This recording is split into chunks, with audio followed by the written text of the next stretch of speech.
America దౌత్యంతో Ukraine సంక్షోభం ఓ కొలిక్కి వస్తుందనే వేళ పరిస్థితి మరోసారి ఉద్రిక్తంగా మారింది. రష్యా అధ్యక్షుడు పుతిన్ నివాసంపై డ్రోన్ దాడి జరిగిందని రష్యా సంచలన ఆరోపణలు చేసింది. దీనికి యుక్రెయినే కారణమంటూ మాస్కో ఆరోపణలు గుప్పించింది. అయితే కీవ్ ప్రభుత్వం ఇవన్నీ అబద్ధాలేనని ఖండించింది. ఈ ఘటనపై అమెరికా అధ్యక్షుడు డొనాల్డ్ ట్రంప్ తీవ్ర ఆగ్రహం వ్యక్తం చేస్తూనే దాడి నిజమేనా అనే అనుమానాలు కూడా వ్యక్తం చేశారు. రష్యా ప్రతీకార హెచ్చరికలతో పాటు శాంతి చర్చల భవితవ్యంపై ఇప్పుడు ప్రపంచం ఉత్కంఠగా ఎదురుచూస్తోంది.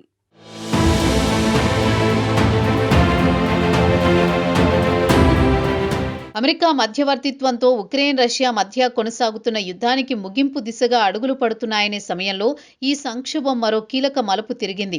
రష్యా అధ్యక్షుడు వ్లాదిమిర్ పుతిన్ నివాసాన్ని లక్ష్యంగా చేసుకుని డ్రోన్ దాడి జరిగిందని రష్యా సంచలన ఆరోపణ చేసింది. ఈ దాడికి ఉక్రెయినే కారణమంటూ మాస్కో బహిరంగంగా ఆరోపణలు గుప్పించింది. దీంతో ఇప్పటికే సున్నితంగా ఉన్న శాంతి ప్రయత్నాలపై అనిశ్చితి నెలకొంది. ఈ ఘటన ప్రపంచ రాజకీయ వర్గాల్లో తీవ్ర చర్చకు దారితీసింది. ఈ ఆరోపణలను ఉక్రెయిన్ ప్రభుత్వం పూర్తిగా తోసిపుచ్చింది.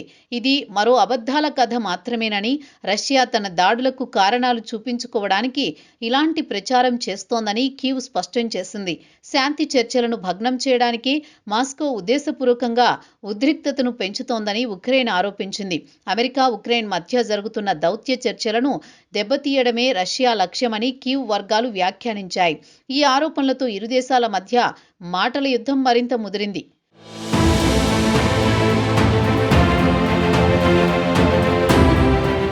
ఈ ఘటనపై అమెరికా అధ్యక్షుడు ట్రంప్ తీవ్ర ఆగ్రహం వ్యక్తం చేశారు. ఇజ్రాయెల్ ప్రధాని బెంజమిన్ నెతన్యాహుతో ఫ్లోరిడాలో మార్ ఏ లాగో రిసార్ట్లో సమావేశానికి ముందు మీడియాతో మాట్లాడిన ట్రంప్ ఈ దాడి విషయం తనకు స్వయంగా రష్యా అధ్యక్షుడు పుతిన్ ఫోన్ చేసి చెప్పారని వెల్లడించారు. ఇది ఏమాత్రం మంచిది కాదు, ఇంటిపై దాడి చేయడం చాలా తీవ్రమైన విషయం, నేను చాలా కోపంగా ఉన్నాను అని ట్రంప్ వ్యాఖ్యానించారు.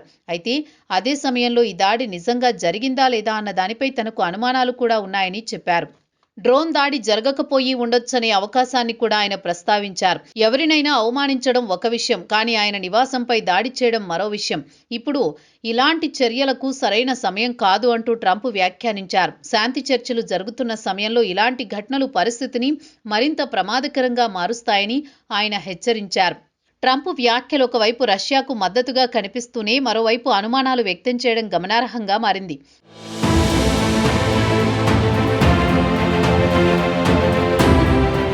ఇక ఉత్తర రష్యాలోని నోవ్గోరోడ్ ప్రాంతంలో ఉన్న అధ్యక్ష నివాసాన్ని లక్ష్యంగా చేసుకుని ఉక్రెయిన్ రాత్రిపూట డ్రోన్ దాడికి ప్రయత్నించిందని రష్యా విదేశాంగ మంత్రి సెర్గీ లావ్రోవ్ ఆరోపించారు. అయితే రష్యా వాయుసేన రక్షణ వ్యవస్థలు అప్రమత్తంగా వ్యవహరించి మొత్తం 91 దీర్ఘశ్రేణి డ్రోన్లను అడ్డుకుని ధ్వంసం చేశామని తెలిపారు. ఈ ఘటనలో ఎలాంటి ప్రాణనష్టం లేదా ఆస్తి నష్టం జరగలేదని రష్యా స్పష్టం చేసింది. అయినప్పటికీ ఈ దాడిని తేలికగా తీసుకునే ప్రశ్నే లేదని లావ్రోవ్ హెచ్చరించారు. ఈ ఘటనకు రష్యా తప్పకుండా ప్రతిస్పందిస్తుందని, ప్రతీకార దాడుల కోసం ఇప్పటికే లక్ష్యాలను గుర్తించామని రష్యా ప్రకటించింది.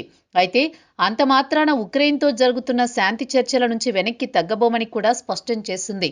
శాంతి చర్చలపై తమ వైఖరిని పునఃపరిశీలించాల్సి వస్తుందని లావ్రోవ్ వ్యాఖ్యానించడం ఈ సంక్షోభానికి మరింత ప్రాధాన్యత తీసుకువచ్చింది.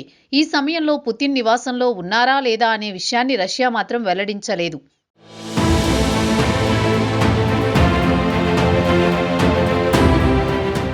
ఈ ఆరోపణలపై ఉక్రెయిన్ అధ్యక్షుడు వ్లాదిమిర్ జెలెన్స్కీ తీవ్రంగా స్పందించారు. ఇది మరో అబద్ధాల పరంపర మాత్రమే అని ఆయన వ్యాఖ్యానించారు. రష్యా కావాలనే ఉద్రిక్తతను పెంచుతూ కీవ్పై కొత్త దాడులకు వేదిక సిద్ధం చేస్తోందని ఆరోపించారు. సున్నితమైన దౌత్య చర్చల సమయంలో ఇలాంటి కథలు సృష్టించడం ద్వారా ప్రపంచాన్ని తప్పుదోవ పట్టించాలని రష్యా ప్రయత్నిస్తోందని అన్నారు. ఉక్రెయిన్ అమెరికా మధ్య జరుగుతున్న శాంతి ప్రయత్నాలను దెబ్బతీయడానికే ఈ ఆరోపణలని జెలెన్స్కీ స్పష్టం చేశారు. ఈ పరిణామాల నేపథ్యంలో అమెరికా స్పందన అత్యంత కీలకంగా మారింది. శాంతి దిశగా సాగుతున్న ప్రయత్నాలు కొనసాగుతాయా లేక ఈ ఆరోపణలతో యుద్ధం మరింత ముదురుతుందా అన్నది ఇప్పుడు ప్రపంచం మొత్తం ఆసక్తిగా ఎదురుచూస్తున్న ప్రశ్నగా మారింది. ఒకవైపు దౌత్య ప్రయత్నాలు, మరోవైపు ఆరోపణలు, ప్రత్యారోపణలు. ఉక్రెయిన్ సంక్షోభం మరోసారి ప్రమాదకర మలుపులోకి ప్రవేశిస్తున్నట్లు కనిపిస్తోంది.